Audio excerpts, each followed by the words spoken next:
Hello everyone, welcome back to lecture 32. So this is the continuation of the first part. So this is part 2 of lecture 32. So in the previous part that we have started discussing about identifying a new parameter which can be correlated with the liquefaction potential, right? So here to overcome the challenges which is associated with the laboratory based methods, Seed and Idris 1971, they came up with the stress based approach, and in this approach they correlated the liquefaction potential to standard penetration based end result SPT-N value, because SPT-N is one of the parameter that we generally acquire in the geotechnical engineering studies, right. So it is available with many of us, right. So here this is one of the example how we do it in the field. So when we talk about this stress based approach, CSR cyclic stress ratio and CRR cyclic resistance ratio are used. When we talk about this CSR, it deals with the characterization of the loading. So whether how much load that will be sustained on a particular column of soil, right. When we say this CRR, this parts tell us about the CSR that would cause liquefaction. So basically CSR is the cyclic stress ratio and CRR tells at what CSR this particular soil will fail, right. So suppose if this is the column of soil and we have CSR value.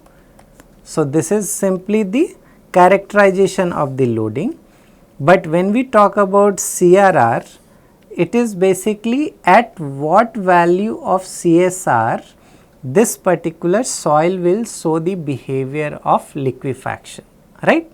So we utilize the CRR and CSR to evaluate the liquefaction potential of a particular soil or a particular location. So let us understand this CSR. This concept was put forward by Seed et al. 1971. The shear stress developed on a block of soil is simply the unit weight of soil times the acceleration due to ground motion normalized by the gravity, right. So this is called cyclic stress ratio. 65% of the maximum shear stress is taken to be the magnitude of uniform stress, and the number of cycles depends on the magnitude of the earthquake. So here the moment magnitude will be utilized. But this works if the soil is rigid, whereas it is not the case. So a reduction factor RD is taken into account. So RD is very important, because this works only if the soil is rigid, but we are investigating the susceptibility to liquefaction. So we are expecting that our soil column is not rigid. So that is why this RD we have to know. The CSR can be calculated using this equation. So here you can see this RD is there, right. So here we are using the peak ground acceleration. So this is the A max, right. G is the acceleration due to gravity, which is in the denominator. Then sigma V, that is the total stress, which is here.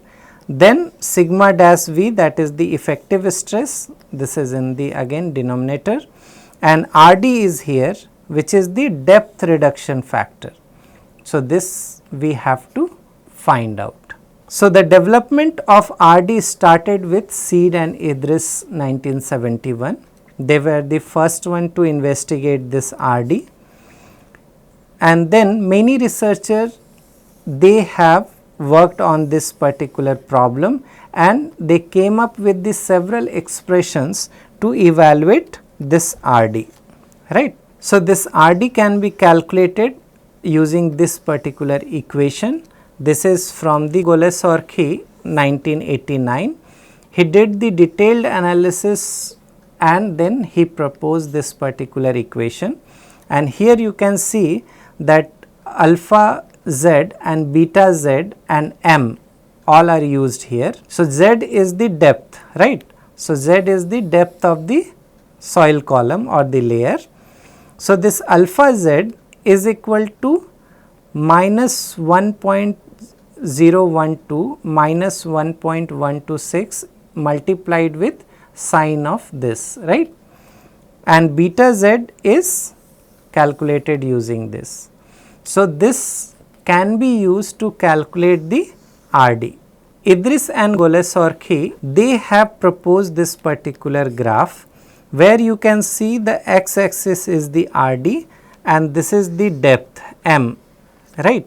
In the previous equation it was Z, right. Idris and Golesorki in 1997, they have proposed this particular graph where they have used x axis as RD and y axis as your depth in meter, and in the previous equation where we were calculating the RD, this was Z, right, alpha Z and beta Z, that if you remember.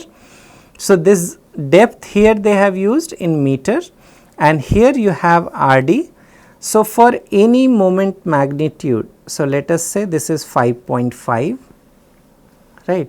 If you know moment magnitude and the depth, you will be able to estimate what is the RD, right. If you know the depth of the soil and the moment magnitude of the earthquake, you will be able to estimate the RD. Similarly, for 6.5 moment magnitude, for 7.5 moment magnitude and 8, you will be able to derive this RD value from this graph, right. Now, we will talk about the CRR, which is cyclic resistance ratio. Seed et al., they have started working in this area in 1971. Later, the method given by Seed et al. Has been used by different researchers to update the proposed chart, right. We will see one by one. So, laboratory test correlated the relative density of soil to its liquefaction susceptibility for fine sands. Now, here the D50 is equal to 0.2 millimeter and very fine where the D50 is 0.7 millimeter, right, for a water table depth of 5 meter, 10 meter and 20 meter. So, using this fine sand and very fine sand and for different water tables, they have analyzed the liquefaction susceptibility. Evaluating relative density of soil in regular projects is not a practice, right. Henceforth, the SPT data was chosen to be the standard field test data to be used for CRR estimation. Because of the limitation of the laboratory availability or maybe the instrument availability, so this field information, the SPT data has been investigated. Relation between SPT and relative density from Gibbs et al. 1957 was used to check for the liquefaction susceptibility for sand with water table at several depths, because we know that SPT and relative density both can be related. So, here the data set which was generated by Gibbs et al. Were used to further investigate, and this is for different water table. Standard chart was presented in Seed et al. In 1971 from 35 case histories to separate between liquefaction susceptible sand and sand with no chance of liquefaction. So, they have 35 points location which are liquefiable and non-liquefiable, and that was used further to derive a relationship. Seed and Idris in 1983 further incorporated the liquefaction and non-liquefaction incidences from various earthquakes, and that was from China and Japan with their previous record from Seed et al. 1971. A large database was created because earlier they were having only 35 points. Now, various points have been included and then the database was generated, right. So, Yud et al. 2001 presented all the correlation factor involving liquefaction resistance. Setin et al. In 2004 and Idris and Bolanger 2004, 2008 and 2014 put forward the curve separating the liquefaction and non-liquefaction incidences. Now, you see this particular graph carefully. Here you can see there are 3 lines. So, this is first, this is second, this is third, right. So, you carefully see this particular graph. Here you have 1, 2 and 3 lines, right, and that is at the moment magnitude of 7.5, right, and the pressure is 1 atmospheric pressure, right. This is the comparison between relation given by Yud et al., Setin et al. And Idris and Bolanger, and this is Idris and Bolanger, they have published it in the 2014. So, here you can see that CRR value and SPT-N value that was used, and see carefully, this is N160 CS, this is the SPT-N value and this is 60 CS, CS is the clean sand, right. So, for each line they are separating the liquefiable and non-liquefiable, and here you can get the CRR value, both are plotted. So, it is very important to evaluate or to calculate the N160 CS value for our sample. So, CRR, this is moment magnitude of 7.5 and here this is 1 atmospheric pressure. So, this is calculated using this particular equation. Now, here you can see that what are the values are used. Here you can see that N160 CS, right, that is being used. So, N160 CS is corrected for clean sand and N160 is the NM that we generally observed in the field. So, this is corrected for different factors.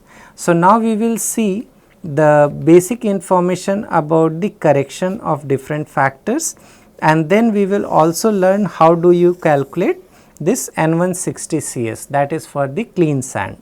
So, here this is the equation that we were referring in the previous slide. So, here we are talking about the N160 CS. So, N160, so first let us calculate the N160 and that is the correction basically.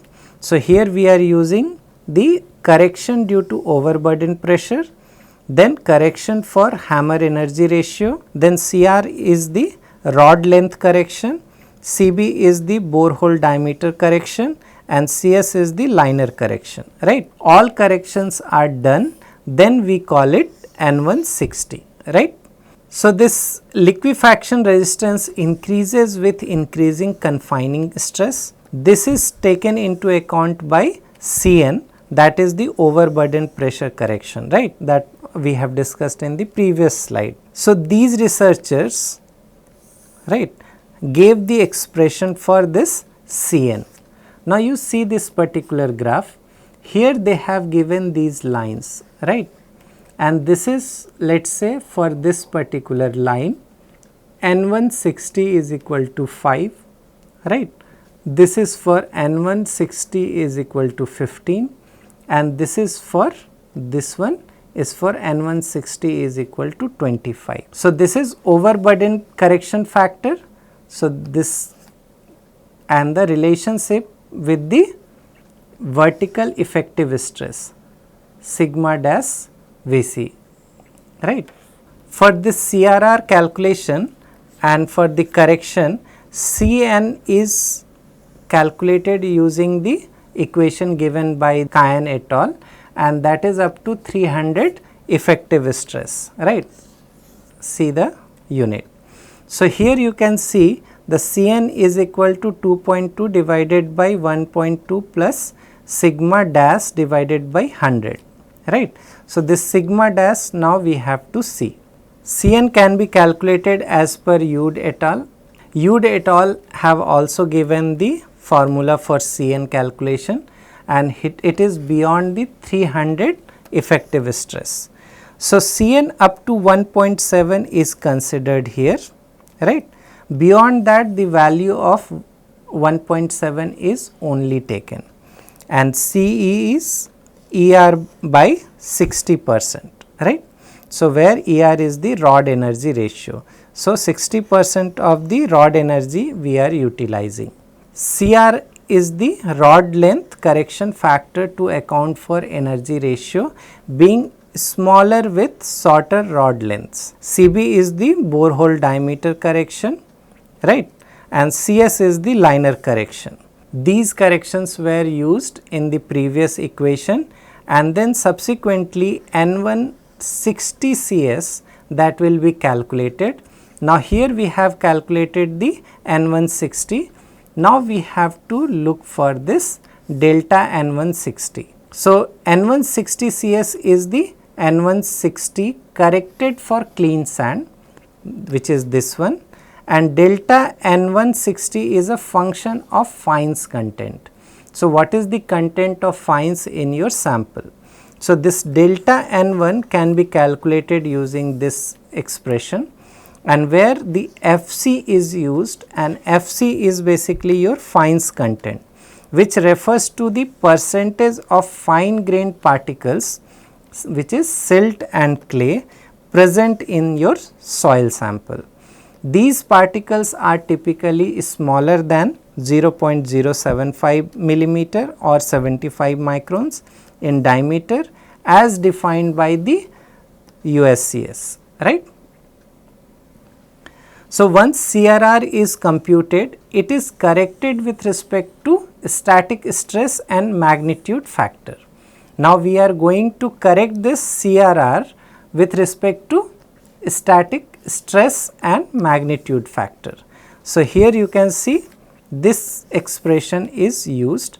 So, here MSF is the magnitude scaling factor, this one, and K alpha is the correction for static stress. So, magnitude scaling factor that we calculate using this particular graph. So, Seed and Idris in 1983 introduced the magnitude scaling factor, and then subsequently scaling factor for magnitude was modified. According to Youd et al. In 2001, the complete set has to be used together, right. So, the earthquake moment magnitude is in the x axis, and the magnitude scaling factor, which is MSF, in if you remember the previous equation. So, here the MSF is used. Now, here you can see this is MSF is equal to 6.9, which exponential of m by 4, right. So, minus m by 4. So, this m is your moment magnitude, right. So, this is the relationship which is used further to investigate the liquefaction potential. Now, let us talk about the initial static shear stress. This is K alpha. So, that we have to use in the previous equation. It was initially proposed by Seed and Harded in 1990. Youd et al. 2001 gave the variation of K alpha with respect to relative density. Now, here you have for different relative density, you have relation with the K alpha. If you refer to this particular graph, here the vertical effective stress is given and the K alpha is given. So, using this particular relation, right, then you can calculate the K alpha, right. So, finally, we are having the CRR, M and sigma dash and the CSR. I told you that CRR says at what CSR the soil is having the susceptibility to liquefaction, right. So, this factor of safety can be calculated using this equation, where M is the moment magnitude here and sigma dash is the effective overburden pressure, right. So, once factor of safety is computed, we can compute the liquefaction potential index, which accounts for all the depth till 20 meter and gives the liquefaction vulnerability for a particular location. Now we have the factor of safety for a particular location, for a particular soil. Now we will talk about the liquefaction potential index, right. So this is the function of Z. So to calculate the liquefaction potential index, we are using this particular formula, and here we are integrating the depth up to 20 meters, right. So let us see the details here. So Fz is equal to 1 minus FOS when FOS is less than 0.95. Then comes the second criteria. So Fz is equal to 2 into 10 to the power 6 multiplied with e to the power this multiplied with factor of safety. When factor of safety is less than 0.95, we use this to calculate the Fz. So this is 1 minus factor of safety. When factor of safety has this condition, right, then we use this to calculate Fz. When factor of safety is greater than 1.2, then we use Fz is equal to 0. Now comes the Wz. So Wz we calculate when Z, right, then comes the Wz. So we calculate the Wz using this formula. So 10 minus 0.5 multiplied with Z, right, when Z is the depth below ground level which is equal or less than 20 meters. So as I said, it is the integration of the depth up to 20 meter, right. But what if we have more than this? So or else Wz is equal to 0.